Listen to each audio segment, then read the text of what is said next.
तो अपने सीटेट की प्रिपरेशंस को एक कदम और आगे बढ़ाते हैं और अपने आज की क्लास की शुरुआत करते हैं। जैसा कि आपको पता है कि इस चैनल से आपकी सीटेट की प्रिपरेशंस में एसएसटी की क्लासेस एंड सीडीपी की क्लासेस प्रोवाइड कराई जा रही हैं। अगर आप इस चैनल से किसी और तरह की नीड चाहते हैं, कोई और क्लासेस चाहते हैं, तो आप कमेंट बॉक्स में हमें सजेशन करिए या आप टाइप करिए। हम उस टॉपिक पर या उस कॉन्सेप्ट पर वीडियो जरूर आपके लिए बनाकर लेकर आएंगे। क्लियर है? तो चलिए आज की क्लास की शुरुआत करते हैं। आई होप कि आप बहुत अच्छे से अपनी प्रैक्टिस कर रहे हो और इस बार आप सीटेट बहुत अच्छे मार्क्स से क्वालिफाई करोगे। तो आप बहुत अच्छे से पढ़ाई लिखाई करिए, मल्टीपल्स टाइम रिवीजन करिए, मॉक टेस्ट लगाइए, प्रीवियस ईयर के क्वेश्चंस को देखिए एंड ऑब्वियसली आप डेली बेसिस पर इन वीडियोस को देखिए। आई एम 110% श्योर कि आप इस बार 100+ मार्क्स लेकर आओगे। क्लियर है? चलिए आज की क्लास की शुरुआत करते हैं। सबसे पहला क्वेश्चन है कि भारत की पहली महिला राष्ट्रपति कौन थी? तो आप बताइए। इसका तो राइट आंसर आपको दिख रहा है कि प्रतिभा देवी सिंह पाटिल भारत की पहली महिला राष्ट्रपति थी। अगर आपसे पूछा जाए कि भारत के पहले पुरुष में राष्ट्रपति कौन थे, भारत के पहले राष्ट्रपति कौन थे, तो डॉक्टर राजेंद्र प्रसाद थे। अगर आपसे पूछा जाए कि भारत की पहली महिला प्रधानमंत्री कौन थी, आप आंसर करिए इंदिरा गांधी जी। भारत की पहली अगर आपसे पूछा जाए कि भारत की पहली मुख्यमंत्री कौन थी, तो वो थी सरोजनी नायडू और ये उत्तर प्रदेश राज्य की पहली महिला मुख्यमंत्री बनी थी। वहीं अगर आपसे पूछा जाता है कि वर्तमान समय में भारत की राष्ट्रपति कौन है, तो आप आंसर करिए द्रौपदी मुर्मू। ओके। और अगर आपसे ये पूछा जाए कि भारत में राष्ट्रपति का चुनाव की जो प्रक्रिया है वो कैसे होती है, तो आप कहिए कि ये एकल संक्रमणीय मत से होता है और इलेक्टेड जो लोग होते हैं यानी कि निर्वाचित सदस्य राष्ट्रपति जी का चुनाव करते हैं। इसकी प्रक्रिया हम कहाँ से लेकर आए हैं? तो हमारे कॉन्स्टिट्यूशन ने राष्ट्रपति जो राष्ट्रपति का पद है उसे हमने यूएस से अडॉप्ट किया है। क्लियर है? और राष्ट्रपति पर महाभियोग आर्टिकल 61 के तहत लगाया जाता है। इतना आप राष्ट्रपति से याद रखिए। आई होप आपको चीजें क्लियर हो जाएंगी। अगले क्वेश्चन की बात करते हैं। अगला क्वेश्चन क्या कहता है? अगला क्वेश्चन हमारा फंडामेंटल राइट से है। तो आप यहाँ पे देखो क्या कहता है कि संविधान का अनुच्छेद 21 किससे संबंधित है? जैसे कि आपको पता है कि भारत में मतलब हमारे पास हमारे फंडामेंटल राइट्स कितने हैं? तो 6 प्रकार के हमारे पास राइट्स हैं। समता का अधिकार, स्वतंत्रता का अधिकार, शोषण के विरुद्ध अधिकार, धार्मिक स्वतंत्रता का अधिकार, सांस्कृतिक एवं शैक्षणिक अधिकार, संवैधानिक उपचारों का अधिकार। क्लियर है? तो अगर आप देखोगे कि आर्टिकल 21 किससे जुड़ा है, तो आप देखो यहाँ पे समानता का अधिकार तो नहीं है, ये तो आर्टिकल 14 हो जाएगा। स्वतंत्रता का अधिकार भी नहीं होगा, यहाँ पे होगा जीवन व्यक्तिगत स्वतंत्रता का अधिकार। और आपको पता होना चाहिए कि जब हमारे यहाँ इमरजेंसी लगती है यानी कि भारत में 3 तरह के आपातकाल की घोषणा की जाती है, बाह्य आपातकाल, राष्ट्रीय आपातकाल और वित्तीय आपातकाल। और अभी तक भारत में एक भी बार वित्तीय आपातकाल नहीं लगा है, ये चीजें भी आप याद रखो। वही अगर हम इस क्वेश्चन की बात करते हैं तो आर्टिकल 12 से लेकर 35 यूएस से हमने इसे ग्रहण किया है, हमारे कॉन्स्टिट्यूशन में है। अगर आपके अधिकारों का हनन होता है यानी कि अगर कोई आपके अधिकारों का हनन करता है तो आप आर्टिकल 32 के तहत, जो कि आपका एक फंडामेंटल राइट ही है, इसके तहत सुप्रीम कोर्ट जा सकते हो। और अगर जब इमरजेंसी आपके यहाँ लग जाएगी तो ऑब्वियसली ये भी निलंबित हो जाएगा, तो आप आर्टिकल 224 के तहत हाई कोर्ट जा सकते हो। और हमारे न्यायालय के पास 5 तरह के रिट होते हैं जिसके थ्रू वो आपके अधिकारों की रक्षा करते हैं। तो इसका राइट आंसर हो जाएगा ऑप्शन सी। और आप हमेशा याद रखिए कि आपके यहाँ जब इमरजेंसी लगती है तो भी आर्टिकल 20 और 21 निलंबित नहीं होते हैं। क्लियर है? अगले क्वेश्चन की बात करें। देखिए, भारत छोड़ो आंदोलन किस वर्ष हुआ था, किस वर्ष शुरू हुआ था? तो भारत छोड़ो आंदोलन 1942 में स्टार्ट हुआ था और ये महात्मा गांधी जी के अगुवानी में स्टार्ट किया गया था। होप आपको क्लियर हो रहा होगा। भारत का सबसे बड़ा डेल्टा कौन सा है? तो आपको पता होना चाहिए। हम यहाँ पे एक रफली मैप बनाते हैं जिसके थ्रू आप चीजों को समझ पाए। तो क्या कह रहा है कि भारत का सबसे बड़ा डेल्टा यहाँ पे है गंगा ब्रह्मपुत्र डेल्टा। ये सुंदरवन का एरिया है। यहाँ पे आप देखोगे कि ये बंगाल की खाड़ी है, ये अरब सागर है। यहाँ पे अगर मैं श्रीलंका ड्रॉ कर दूं समझने के लिए, तो यहाँ पे हिंद महासागर का एरिया हो जाएगा। क्लियर है?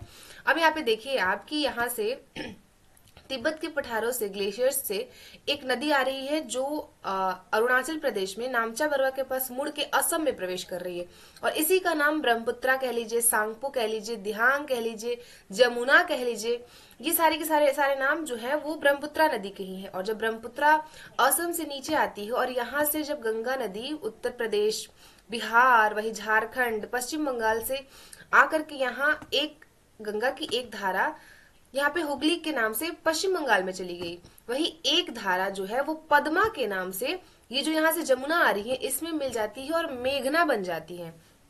और यहाँ पे बंगाल की खाड़ी में ये नदियां अपने सारे गाद मलबे को लेकर के गिर जाती हैं, जिस वजह से यहाँ पे बहुत बड़े डेल्टा का निर्माण करती है, जिसे हम गंगा ब्रह्मपुत्र का डेल्टा कहते हैं। वही अगर आप बात करो तो ये जो गंगा ब्रह्मपुत्र का एरिया है, यानी कि ये जो इसका नदी बेसिन है, ये भारत में सबसे बड़ा उपजाऊ क्षेत्र है। यहाँ पर बहुत तरह की खेती की जाती है, क्योंकि हमें पता है कि जलोढ़ मिट्टी जो है ना वो नदियों द्वारा लाई गई मिट्टी ही है, और ये मिट्टी बहुत ज्यादा उपजाऊ, बहुत ज्यादा फर्टाइल होती है। क्यों? क्योंकि हर साल इसकी लेयरिंग अलग हो रही है, मतलब इसमें बाढ़ आ रही है तो जलोढ़ मृदा जो है वो फ्रेश है, उसमें न्यूट्रिशन है, उसमें खेती करने के लिए उर्वरक क्षमता है। क्लियर? चलिए, भारतीय संविधान किस स्रोत से भारतीय संविधान किस देश से प्रेरित है? अब मुझे बताइए कि भारत का संविधान जो है वो किस देश से प्रेरित है? क्या संघीय व्यवस्था, यानी कि भारत में जो हमने संघीय व्यवस्था ग्रहण की है वो किस देश से है? तो आपको पता होना चाहिए कि भारत की जो संघीय व्यवस्था है उसे हमने कनाडा से ग्रहण किया है। कहाँ से लिया है? कनाडा से। वहीं आप एक चीज याद रखिए कि बहुत सारी ऐसी चीजें हैं जो हमने दूसरे देशों से भी अपने कॉन्स्टिट्यूशन में उसे लागू किया है। जैसे आप बहुत सारी चीजों को देखिए, जैसे आप रूस से हमने मौलिक कर्तव्य लिए हैं, समाजवाद लिया है, सामाजिक, आर्थिक, राजनीतिक योजनाएं ली हैं, पंचवर्षीय योजनाएं ली हैं।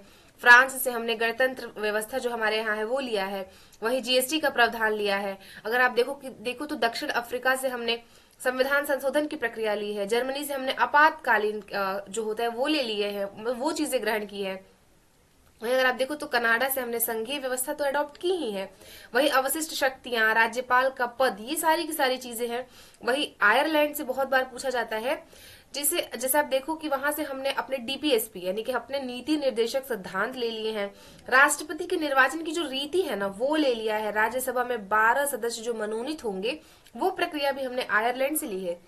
वही ऑस्ट्रेलिया से हमने समवर्ती सूची ली है, प्रस्तावना की भाषा ली है, केंद्र राज्य संबंध लिए हैं, ये सारी चीजें याद रखिए। वही मोस्टली हमने ब्रिटेन एंड यूएस से लिया है। तो यहाँ पे ब्रिटेन से हमने क्या क्या ले लिया, आप एक बार रिवीजन के फॉर्म में बस सुन लिए। अगर आप लिख नहीं सकते हो, पढ़ नहीं रहे हो, सिर्फ वीडियो लेक्चर देख भी रहे हैं तो भी आपका फुल ऑन रिवीजन हो जाएगा। ब्रिटेन से आप याद रखिए कि एकल नागरिकता, संघीय प्रणाली, संसदीय प्रणाली, विधि का शासन, विधि निर्माण की प्रक्रिया, विधि के समक्ष समानता जो आर्टिकल 14 कहता है, राष्ट्रपति के संवैधानिक स्थितियां, ये सारी की सारी चीजें जो बहुमत के आधार पर हमारे यहाँ प्रधानमंत्री विधानसभा लोकसभा में बनते हैं और हमारे यहाँ विधानसभा में जो मुख्यमंत्री नियुक्त होते हैं, यानी कि बहुमत के आधार पर अपने नेता का चयन करना, ये प्रक्रिया भी हमने ब्रिटेन से ग्रहण की है। क्लियर? वहीं यूएस से हमने मौलिक अधिकार, सर्वोच्च न्यायालय, स्वतंत्र न्यायपालिका, ये सारी चीजें ग्रहण की है। संविधान की सर्वोच्चता, राष्ट्रपति पर महाभियोग। क्लियर है? ये सारी की सारी चीजें हमने यूएस से ली है। सो होप आपको मोटा मोटा क्लियर हो रहा होगा। चलिए अगले क्लास को देखते हैं, अगले क्वेश्चन को देखते हैं। हरित क्रांति का संबंध किससे है? आप मुझे बताइए कि हरित क्रांति का संबंध किससे होगा? क्या हरित क्रांति का संबंध उद्योग से होगा? देखिए, हरित क्रांति का संबंध कृषि से था ना। और आप मुझे बताइए कमेंट करके कि भारत में हरित क्रांति के जनक किसे कहे जाते हैं? तो एमएस स्वामीनाथन जो है वो भारत में हरित क्रांति के जनक कहे जाते हैं। सॉरी। अशोक के शिलालेख किस भाषा में थे? आप मुझे बताइए कि अशोक के शिलालेख किस भाषा में थे? तो ये प्राकृत भाषा में थे, और ये भी आपसे बहुत बार पूछा जाता है। और अशोक, आप मुझे बताइए कि अशोक के धर्म, अशोक किस वंश के थे, उन्होंने कौन सी भाषा, उन्होंने कब, कलिंग के युद्ध के बाद उन्होंने युद्ध करने की जो वो थी मतलब युद्ध करना छोड़ दिया था। लोकसभा का कार्यकाल कितने वर्षों का होता है? तो बहुत इजी है, लोकसभा का कार्यकाल 5 वर्षों का होगा। राज्यसभा एक अस्थायी सदन है, लोकसभा एक अस्थायी सदन है। क्यों? क्योंकि लोकसभा जो है वो हर 5 साल के बाद भंग हो जाती है और आपके यहाँ फिर इलेक्शन होता है। आपकी उम्र अगर 18 वर्ष है या उससे अधिक है तो आप भारत में अपना वोट दे सकते हो, अपने प्रतिनिधि का चुनाव कर सकते हो, वोट देने का अधिकार आपको मिलता है। वहीं अगर हम बात करें तो आपसे ये भी पूछा जाता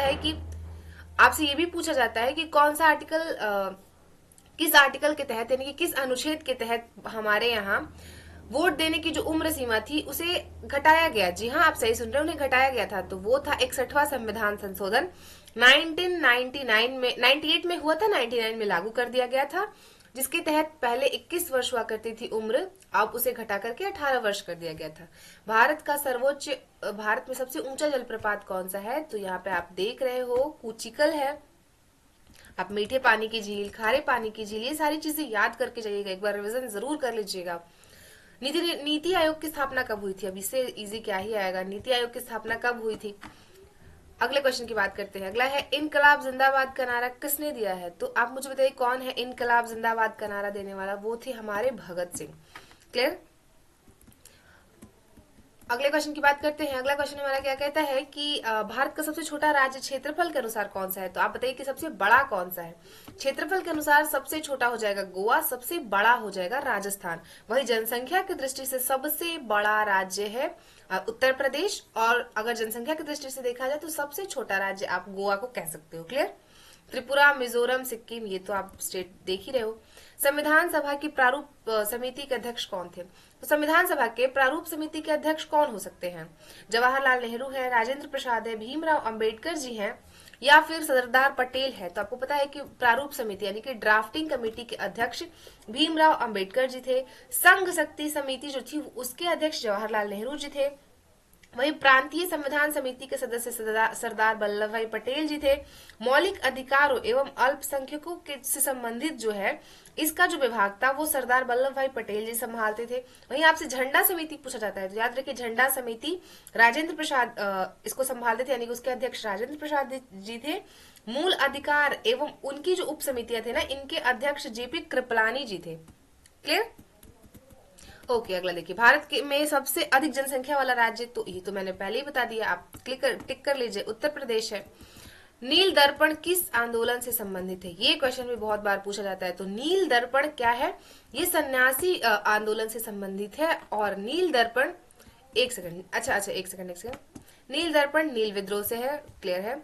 चलिए, हाँ, नील दर्पण नील विद्रोह से संबंधित है। अगले क्वेश्चन की बात करते हैं।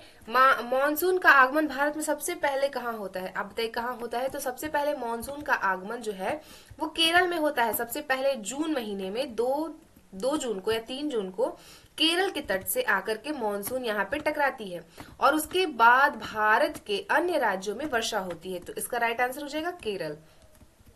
पंचायती राज से संबंधित अनुच्छेद कौन से? आप बताइए पंचायती राज से संबंधित अनुच्छेद कौन से होंगे? तो वो है आर्टिकल 40।